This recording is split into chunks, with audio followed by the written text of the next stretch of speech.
தேவன் நமக்கு அடைக்கலமாய் இருக்கிறார். ஜனங்களே, எக்காலத்திலும் அவரை நம்புங்கள். அவர் சமூகத்தில் உங்கள் இருதயத்தை ஊற்றிவிடுங்கள். தேவன் நமக்கு அடைக்கலமாயிருக்கிறார். கீழ்மக்கள் மாயையும் மேன்மக்கள் பொய்யுமாமே. தராசிலே வைக்கப்பட்டால் அவர்கள் எல்லாரும் மாயையிலும் லேசானவர்கள். கொடுமையை நம்பாதிருங்கள். கொள்ளையினால் பெருமை பாராட்டாதிருங்கள். ஐஸ்வர்யம் விருத்தியானால் இருதயத்தை அதன் மேல் வைக்காதேயுங்கள். தேவன் ஒரு தரம் விளம்பினார், 2 தரம் கேட்டிருக்கிறேன். வல்லமை தேவனுடையது என்பதே, கிருபையும் உம்முடையது. ஆண்டவரே, தேவரீர் அவனவன் செய்கைக்குத் தக்கதாக பலனளிக்கிறீர். ஜனங்களே, எக்காலத்திலும் தேவனை நம்புங்கள். ஜனங்களே, எக்காலத்திலும் அவரை நம்புங்கள். அவர் சமூகத்தில் உங்கள் இருதயத்தை ஊற்றிவிடுங்கள். தேவன் நமக்கு அடைக்கலமாயிருக்கிறார். தாவீது தேவன் மீது நம்பிக்கை வைத்திருக்கிறார். தாவீதின் ஆத்துமா தேவனையே நோக்கி அமர்ந்திருக்கிறது. தன்னைப் போலவே மற்றவர்களும் தேவன் மீது நம்பிக்கை வைக்குமாறும் அவர்களுடைய ஆத்துமாவும் தேவனையே நோக்கி அமர்ந்திருக்குமாறும் தாவீது எல்லா ஜனங்களுக்கும் புத்தி சொல்லுகிறார். கர்த்தரிடத்தில் நம்பிக்கை வைப்பதற்கு எல்லோருக்கும் அழைப்பு உண்டு. கர்த்தருடைய சமூகத்தில் பட்சபாதம் எதுவும் இல்லை. தம்மிடத்தில் வருகிற எல்லோரையும் கர்த்தர் தம்மிடமாய் சேர்த்துக் கொள்வார். யாரையும் புறம்பே தள்ளமாட்டார். பூமியின் கடையாந்தரங்களிலும் தூரமான சமுத்திரங்களிலும் உள்ளவர்கள் எல்லோரும் நம்பும் நம்பிக்கையாய் இருக்கிற எங்கள் ரட்சிப்பின் தேவனே, நீர் பயங்கரமான காரியங்களை செய்கிறதினால் எங்களுக்கு நீதியுள்ள உத்தரவு அருளுகிறீர். சங்கீதம் 65:5. நாம் எக்காலத்திலும் கர்த்தரை நம்ப வேண்டும். அவரே நமக்கு எல்லா காரியங்களையும் வாய்க்க பண்ண வேண்டும் என்று அவரிடத்தில் நம்பிக்கையாய் இருக்க வேண்டும். நாம் கர்த்தருடைய ஞானத்தையும் அவருடைய நன்மையையும் நம்ப வேண்டும். அவருடைய வல்லமையையும் வாக்கு தத்தத்தையும் பாதுகாப்பையும் பராமரிப்பையும் கிருபையையும் நம்ப வேண்டும். நாம் கர்த்தரை எப்போதாவது நம்பலாம் என்று அசட்டையாய் இருந்துவிடக்கூடாது. நாம் கர்த்தரை எக்காலத்திலும் நம்ப வேண்டும். நம்முடைய நம்பிக்கையில் நாம் மிகுந்த எச்சரிப்போடு இருக்க வேண்டும். தேவனுடைய சமூகத்தில் நம்முடைய இருதயத்தை ஊற்றிவிட வேண்டும். ஊற்றுதல் என்பதற்கு தேவனுடைய பலிபீடத்தில் பானபலியை ஊற்றுதல் என்று பொருளாகும். ஆசரிப்பு கூடாரத்திலும் தேவாலயத்திலும் தேவனுடைய சமூகத்திற்கு முன்பாக ஆசாரியர்கள் பானபலியை ஊற்றுவார்கள். அதுபோல நாம் தேவனுடைய சமூகத்தில் நம்முடைய இருதயத்தில் ஊற்ற வேண்டும். நாம் செய்த பாவங்களை கர்த்தருடைய சமூகத்தில் அறிக்கை செய்ய வேண்டும். நாம் செய்த பாவங்களுக்காக மனம் வருந்தி மனம் திரும்ப வேண்டும். தேவனுடைய சமூகத்தில் நாம் பாவ மன்னிப்புக்காக ஜெபிக்கும்போது நம்முடைய இருதயத்தை தேவனிடத்தில் ஊற்ற வேண்டும். பின்பு சாமுவேல், நான் உங்களுக்காக கர்த்தரை மன்றாடும்படிக்கு இஸ்ரவேலர் எல்லாரையும் மிஸ்பாவிலே கூட்டுங்கள் என்றான். அவர்கள் அப்படியே மிஸ்பாவிலே கூடி வந்து தண்ணீர் மொண்டு கர்த்தருடைய சந்நிதியில் ஊற்றி அன்றைய தினம் உபவாசம் பண்ணி கர்த்தருக்கு விரோதமாய் பாவம் செய்தோம் என்று அங்கே சொன்னார்கள். மிஸ்பாவிலே சாமுவேல் இஸ்ரவேல் புத்திரரை நியாயம் விசாரித்து கொண்டிருந்தான். 1 சாமுவேல் 7:5-6. தாவீது தேவனுடைய சமூகத்தில் நம்முடைய இருதயத்தை ஊற்றுமாறு சொல்லுகிறார். நாம் தேவனுடைய சமூகத்தில் பாரத்தோடு ஜெபிக்க வேண்டும் என்பதையே தாவீது இங்கு குறிப்பிடுகிறார். கர்த்தரிடத்தில் ஜெபம் பண்ணுவது என்பது தேவனுடைய சமூகத்திற்கு முன்பாக நம்முடைய இருதயத்தை ஊற்றுவதாகும். நாம் கர்த்தரிடத்தில் ஜெபிக்கும்போது நம்முடைய பாரங்களையெல்லாம் அவருடைய சமூகத்தில் இறக்கி வைத்துவிட வேண்டும். நம்முடைய வேண்டுதல்களையும் விண்ணப்பங்களையும் கர்த்தரிடத்தில் ஏறெடுக்க வேண்டும். மிகுந்த பணிவோடும் பயபக்தியோடும் கர்த்தரிடத்தில் ஜெபம் பண்ண வேண்டும். நம்முடைய விருப்பங்களை கர்த்தரிடத்தில் சொல்லலாம். ஆனாலும் கர்த்தருடைய சித்தத்திற்கு நாம் கீழ்ப்படிய வேண்டும். இதுவே நம்முடைய இருதயங்களை தேவனுடைய சமூகத்தில் ஊற்றுவதாகும். தேவன் நமக்கு அடைக்கலமாய் இருக்கிறார். அவர் தாவீதுக்கு மாத்திரம் அடைக்கலமாய் இருக்கிறார் என்று சொல்லி தேவனை மட்டுப்படுத்த முடியாது. தேவன் தம்மை நம்பியிருக்கிற எல்லோருக்கும் அடைக்கலமாய் இருக்கிறார். அவரே நமக்கு உயர்ந்த அடைக்கலமானவர். கர்த்தரே நம்முடைய கன்மலையும் நம்முடைய இரட்சிப்புமாயிருக்கிறார். மற்றவையெல்லாம் சாய்ந்த மதிலாகவும் இடிந்த சுவராகவும் இருக்கிறது. நாம் கர்த்தரை அண்டிக்கொள்ளும் போது நமக்கு பூரண பாதுகாப்பு உண்டு. தாவீதின் கட்டளைகள். எக்காலத்திலும் கர்த்தரை நம்புங்கள். அவர் சமூகத்தில் உங்கள் இருதயத்தை ஊற்றிவிடுங்கள். கொடுமையை நம்பாதிருங்கள். கொள்ளையினால் பெருமை பாராட்டாதிருங்கள். ஐசுவரியம் விருத்தியானால் இருதயத்தை அதன் மேல் வைக்காதேயுங்கள். எல்லாரும் மாயையிலும் லேசானவர்கள். கீழ்மக்கள் மாயையும் மேன்மக்கள் பொய்யுமாமே. தராசிலே வைக்கப்பட்டால் அவர்கள் எல்லோரும் மாயையிலும் லேசானவர்கள். நம்முடைய நம்பிக்கையை யார் மீது வைக்கிறோம் என்பதில் நாம் மிகுந்த கவனத்தோடு இருக்க வேண்டும். கர்த்தர் மீது நம்பிக்கை வைப்பதற்கு பதிலாக இந்த உலகத்தின் மீதும் இந்த உலகத்தில் உள்ள மனுஷர் மீதும் நாம் நம்பிக்கை வைத்தால் நமக்கு ஏமாற்றமே உண்டாகும். இந்த உலகத்தில் உள்ள மனுஷர் முறிந்த நாணலைப் போல் இருக்கிறார்கள். முறிந்த நாணல் மீது நாம் சாய்ந்தால் அந்த நாணல் நம்மை தாங்காது. அது ஏற்கனவே முறிந்து போய் இருக்கிறது. எல்லா மனுஷரும் மாயையானவர்கள். அவர்களால் நமக்கு உதவி புரிய முடியாது. கீழ்மக்கள் மாயையாய் இருக்கிறார்கள். கீழ்மக்கள் என்பது நம்மைவிட பலத்திலும் பொருளாதாரத்திலும் ஞானத்திலும் அந்தஸ்திலும் குறைவுள்ளவர்களை குறிக்கிற வார்த்தை. இவர்களால் நமக்கு உதவி செய்ய முடியாது. பல சமயங்களில் இவர்களுக்கு நம்முடைய உதவிதான் தேவைப்படும்.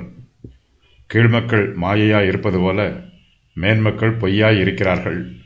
மேன்மக்கள் என்பது நம்மைவிட பலத்திலும் பொருளாதாரத்திலும் ஞானத்திலும் அந்தஸ்திலும் மேலானவர்களை குறிக்கிற வார்த்தை. நம்மைவிட மேலானவர்களை நாம் நம்பும்போது அவர்கள் நம்மை ஏமாற்றி விடுவார்கள். அவர்களால் நமக்கு ஒரு சில உதவிகளை செய்ய முடியும். ஆனால் அவர்களோ நமக்கு உதவி செய்ய மாட்டார்கள். தாவீது கீழ் மக்களையும் மேல் மக்களையும் தராசிலே வைத்து நெருக்கிறார். தராசிலே வைக்கப்பட்டால் அவர்கள் எல்லோரும் மாயையிலும் லேசானவர்கள் என்று சொல்லுகிறார். மாயை மோசமானது. மாயையிலும் லேசானது அதைவிட மோசமானது. தராசு என்பது தேவனுடைய வார்த்தை. நாம் ஒவ்வொருவரையும் தேவனுடைய வார்த்தையின் பிரகாரமாய் நிதானிக்க வேண்டும். நம்முடைய சுய ஆலோசனையின் பிரகாரமாகவோ சுய ஞானத்தின் பிரகாரமாகவோ யாரையும் நிறுத்து பார்க்கக்கூடாது. தேவனுடைய வார்த்தையின் பிரகாரமாகவே நாம் மற்றவர்களை நிறுத்து பார்க்க வேண்டும். மற்றவர்கள் நமக்கு ஆபத்தில் உதவி செய்வார்களா, நாம் எதிர்பார்ப்பதை நமக்கு தருவார்களா என்றெல்லாம் ஆராய்ந்து பார்த்தால் மனுஷர் எல்லோரும் மாயையிலும் லேசானவர்களாகவே இருப்பார்கள். அவர்கள் மீது நாம் தேக்கேல் என்று எழுதலாம். தேக்கேல் என்னும் வார்த்தைக்கு ஒன்றும் இல்லை அல்லது மாயையிலும் லேசானவர்கள் என்று பொருள். விசுவாசிகளாகிய நாம் கர்த்தரிடத்தில் மாத்திரமே நம்பிக்கை வைக்க வேண்டும். உலகத்தின் மீதும் உலகத்தில் உள்ள பொருட்கள் மீதும் நாம் நம்பிக்கை வைக்கக்கூடாது. உலக சிநேகம் தேவனுக்கு விரோதமான பகை. ஐஸ்வர்யத்தை நம்புகிறவர்கள் அழிந்து போவார்கள். ஐஸ்வர்யமும் ஒரு மாயை. உலகத்தின் ஐஸ்வர்யம் நமக்கு கண்மலையாக இருக்கக்கூடாது. அது நமக்கு இரட்சிப்பாகவோ அல்லது உயர்ந்த அடைக்கலமாகவோ இருக்கக்கூடாது. நம்முடைய தேவன் மாத்திரமே நமக்கு கண்மலையாகவும் நம்முடைய இரட்சிப்பாகவும் நம்முடைய உயர்ந்த அடைக்கலமாகவும் இருக்க வேண்டும். கர்த்தரை நம்பி ஜீவிக்கிறவர்கள் செழிப்பார்கள். யாரை நம்ப வேண்டும், யாரை நம்பக்கூடாது? கீழ் மக்களை நம்பக்கூடாது. அவர்களால் நமக்கு உதவி செய்ய முடியாது. அவர்கள் உதவி புரிய விரும்பினாலும் அதற்குரிய ஆற்றல் அவர்களிடம் இல்லை. மேன்மக்களை நம்பக்கூடாது. பக்தியில்லாத ஐஸ்வர்யவான்கள் உதவி புரிய வாக்கு பண்ணுவார்கள், ஆனால் ஒன்றும் செய்ய மாட்டார்கள். நம்மை நம்ப வைப்பார்கள். நம்பியவர்களை பரியாசம் பண்ணி ஏமாற்றுவார்கள். கொடுமையையும் கொள்ளையையும் நம்பக்கூடாது. எக்காலத்திலும் கர்த்தரையே நம்ப வேண்டும். கொடுமையை நம்பாதிருங்கள். கொடுமையை நம்பாதிருங்கள். கொள்ளையினால் பெருமை பாராட்டாதிருங்கள். ஐஸ்வர்யம் விருத்தியானால் இருதயத்தை அதன் மேல் வைக்காதேயுங்கள்.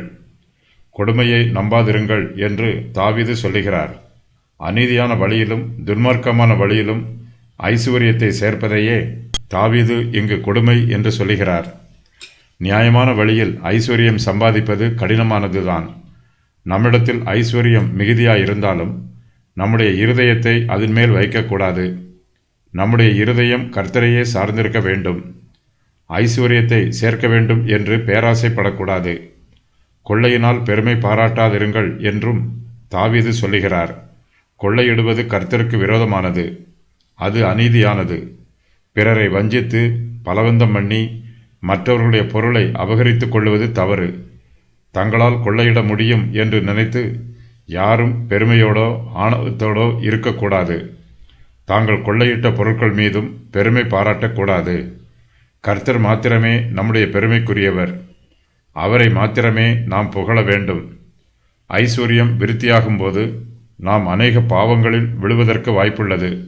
ஆகையினால் ஐஸ்வர்யம் விருத்தியான இதயத்தை அதன்மேல் வைக்காதேயுங்கள் என்று தாவீது ஆலோசனை சொல்லுகிறார். ஐஸ்வர்யத்தை விரும்புகிறவர்கள் அநேக ஆபத்துக்களில் சிக்கிக்கொள்வார்கள்.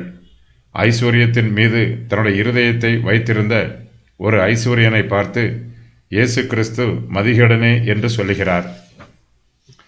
தாவீதின் செவிகளினால் கேட்ட காரியங்கள். வல்லமை தேவனுடையது, கிருபை தேவனுடையது. தேவனே கிருபைக்கும் இரக்கத்திற்கும் ஆதாரமானவர். அவர் சர்வ வல்லவர். ஜாதிகளை நீதியாய் நியாயம் விசாரிப்பவர். துன்மார்க்கனை தண்டிப்பவர், நீதிமானை ஆசீர்வதிப்பவர். வல்லமை தேவனுடையது.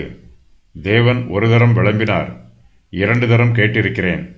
வல்லமை தேவனுடையது என்பதே. கிருபையும் உம்முடையது. ஆண்டவரே, தேவரீர் அவனவன் செய்கைக்கு தக்கதாக பலனளிக்கிறீர். நாம் ஏன் கர்த்தரை நம்ப வேண்டும் என்பதற்கு தாவீது காரணம் சொல்லுகிறார். ஏனெனில் வல்லமை தேவனுடையது. தேவனிடத்தில் சர்வ வல்லமையும் இரக்கமும் நீதியும் இருக்கிறது. ஆகையினால் நாம் தேவன் மீது நம்பிக்கையாய் இருக்க வேண்டும். நம்முடைய ஆத்துமா தேவனையே நோக்கி அமர்ந்திருக்க வேண்டும். தாவீது தனக்கும் தேவனுக்கும் இடையே உள்ள ஐக்கியத்தை பற்றி சொல்லுகிறார்.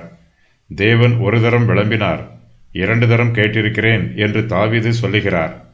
கர்த்தர் சொல்லும்போது தாவீது கர்த்தருடைய வார்த்தையை கவனமாய் கேட்கிறார். ஒரு தரம் மாத்திரமல்ல, 2 தரம் தான் தேவனுடைய வார்த்தையை கேட்டிருப்பதாக சொல்லுகிறார். 2 தரம் என்னும் வார்த்தைக்கு அநேகந்தரம் என்று பொருள். கர்த்தர் ஒரு தடவை சொல்லுவதை தாவீது அநேகந்தரம் திரும்ப திரும்ப கேட்கிறார். அதிலும் விசேஷமாய் தேவன் தன்னை பற்றி சொல்லுகிற காரியங்களை தாவீது அநேகந்தரம் செவி கொடுத்து கேட்கிறார். யோபு கர்த்தருடைய வார்த்தையை தரிசனத்திலும் சொப்பனங்களிலும் கேட்டார். கர்த்தர் சீனாய் மலையிலே தம்மை மகிமையோடு வெளிப்படுத்தினார். ஒரு கற்பலகையில் 10 கற்பனைகளை எழுதி அதை மோசேயிடம் கொடுத்தார்.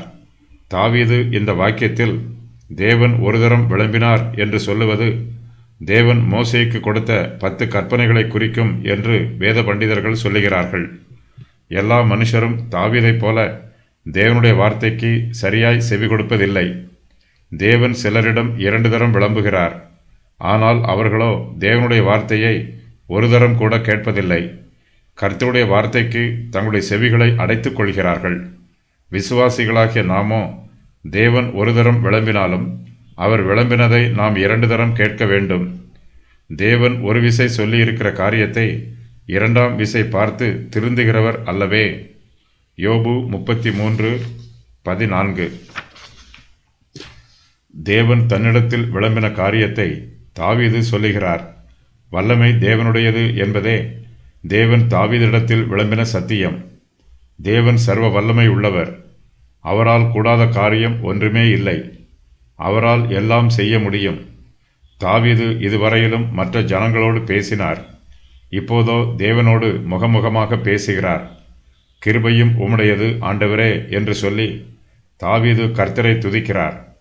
கிருபையும் கர்த்தருடையது, மகிமையும் கர்த்தருடையது, வல்லமையும் கர்த்தருடையது, ரட்சிப்பும் கர்த்தருடையது, எல்லாம் கர்த்தருடையது. கர்த்தர் இல்லாமல் நாம் ஒன்றுமே இல்லை.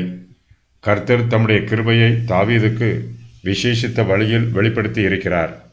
பிதாவாகிய தேவன் இரக்கங்களின் பிதாவும் சகலவிதமான ஆறுதலின் தேவனாகவும் இருக்கிறார். தேவன் தம்முடைய சிருஷ்டிகளுக்கு ஒருபோதும் தீங்கு செய்வதில்லை. இதுவரையிலும் தேவன் தீங்கு செய்ததுமில்லை, இனிமேல் தீங்கு செய்ய போவதும் இல்லை. தேவரீர் அவனவன் செய்கைக்கு தக்கதாக பலனளிக்கிறார். கர்த்தரை நம்புகிறவர்களுக்கு சகலமும் நன்மைக்கு ஏதுவாய் வாய்க்கும்.